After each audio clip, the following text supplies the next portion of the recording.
আসসালামু আলাইকুম। Welcome back to my channel. সকলে কেমন আছেন?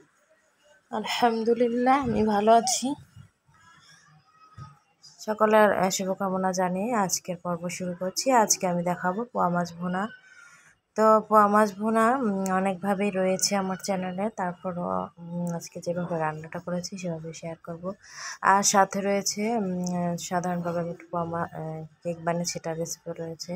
আর এই যে এখানে কিন্তু আমি পোয়া মাছগুলো ভালো করে ধুয়ে তারপরে কিন্তু ফ্রেশ করে হলুদের গুঁড়ো, মরিচের গুঁড়ো, লবণ ভালো করে মেখে নিয়েছি, কারণ এটা মাছটা আমি একটু মশলা ম্যারিনেট করে তারপরে ভেজে নেব। একটা কড়াই বসিয়ে দিয়েছি, তার মধ্যে কিন্তু তেলটা দিয়ে গরম হয়ে গেছে। এরপরে কিন্তু এক এক করে মাছগুলোকে দিয়ে দিয়েছি। মাছগুলোকে একটু ফ্রাই করে ভেজে নেব, কারণ পোয়া মাছ একটু ভালো করে না ভাজলে কিন্তু ভেঙে যায়, নরম মাছ। তো এই যে এক এক করে মাছগুলো কিন্তু উল্টে দিচ্ছি। প্লিজ আপনারা যারাই আমার ভিডিওটি দেখছেন একটা লাইক দিয়ে কন্টিনিউ করবেন।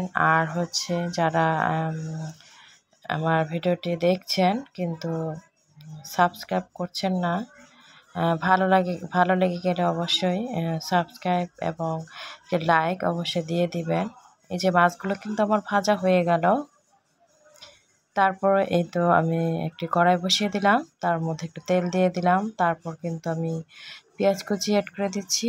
পেঁয়াজ কুচির পরিমাণটা একটু বেশি দেওয়ার চেষ্টা করবেন, কারণ পোয়া মাছে পেঁয়াজটা একটু বেশি দিলে কিন্তু ঝোলটা একটু ভালো ঘন হয়। আর দেখা যায় নয়তো কিন্তু পাতলা ঝোল হয়, ভালো লাগে না। এই যে এখন পেঁয়াজটা কিন্তু ভেজে নিচ্ছি। পেঁয়াজটা প্রায় 2-3 মিনিট ধরে ভেজে নেব।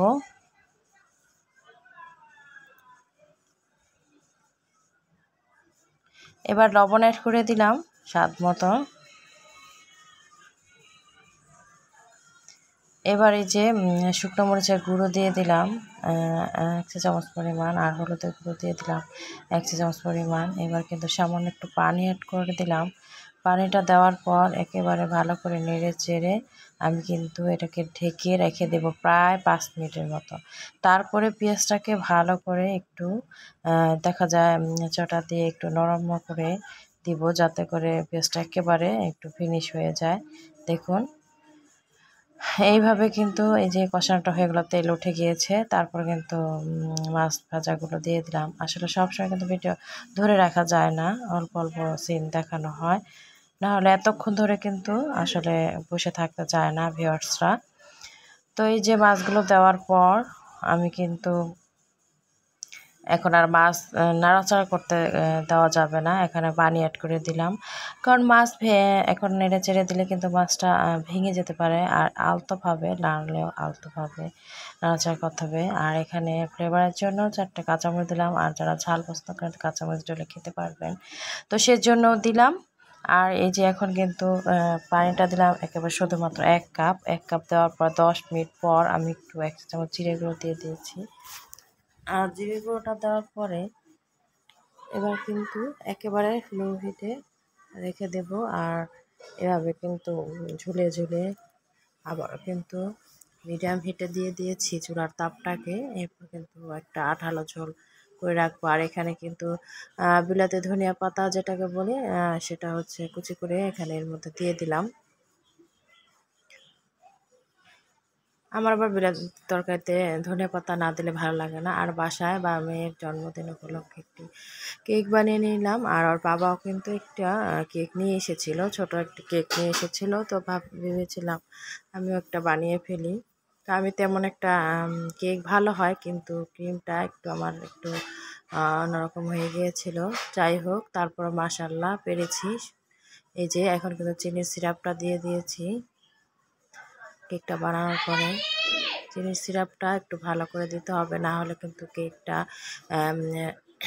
ময়েস্ট থাকবে না, শক্ত হয়ে যেতে পারে। আর এই যে এখন একটু ক্রিম দিয়ে তারপর কিন্তু আমি কিন্তু স্লাইস করে নিয়েছিলাম প্রথমে ক্রিমটা, এরপর দিয়ে এই যে এখন ক্রিমটা অ্যাড করে নিচ্ছি।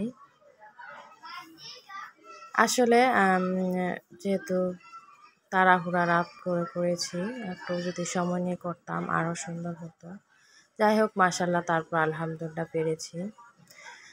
আর এই তো আমার মেয়ের জন্য সকলে দোয়া করবেন।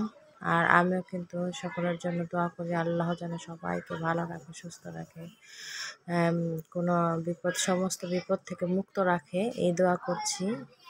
আর এই যে আপুরা যারাই দেখছেন তাদের প্রতি অনেক কৃতজ্ঞ থাকবে। এরপর আমি আরেকটি স্লাইস বসিয়ে দিলাম, তারপর কিন্তু উপরে আবার ক্রিম দিচ্ছি।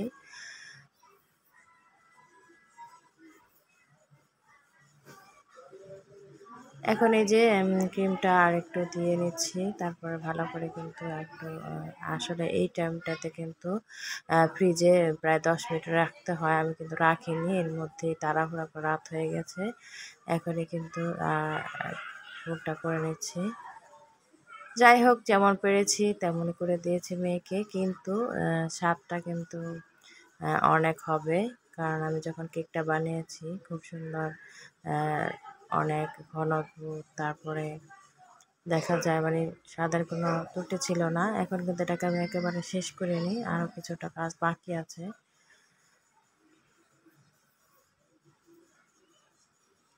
এখন আমি চিনি বলগুলো উপরে দিয়ে দিলাম, একেবারে সামান্য ঝামেলায় কিন্তু এই কেকটা আপনারা রেডি করতে পারবেন। যাই হোক, এটা কিন্তু আমি রেসিপি আপনাদের সাথে শেয়ার করছি না, আমি বানালাম সেটাই কিন্তু আপনাদেরকে দেখালাম, তো কিছু মনে করবেন না। তো এখন কিন্তু আমি একেবারে ক্লিনিং করে ফেলে নিই, আর এটা ফ্রিজে রেখে দিতে হবে প্রায় 2-3 ঘন্টার মতো, তাহলে একেবারে সেট হয়ে যাবে। আসলে কেক কিন্তু 1-2 ঘন্টায় বানানো সম্ভব না, এটাকে সময় দিয়ে বানাতে হয়। আমি প্রায় রাত 12টা-11টা বাজে বানিয়েছি, খুব তাড়াহুড়া। এই তাড়াহুড়ায় কিন্তু এসব কাজ নয়, ধৈর্য সহকারে সময় নিয়ে করতেই তো আমার কিন্তু হয়ে গেল 2-3 ঘন্টা পর। আমি কিন্তু দেখাইনি ওই আগেই, এখন ভালো করে ক্লিনিং করে নিয়েছি। তো জানাবেন সকলে কেমন হলো কেকটা। আমি কিন্তু আগে বলে রাখছি, আমি কিন্তু কেক খুব সুন্দর করে বানাতে পারি না, তারপর একটু চেষ্টা করেছি।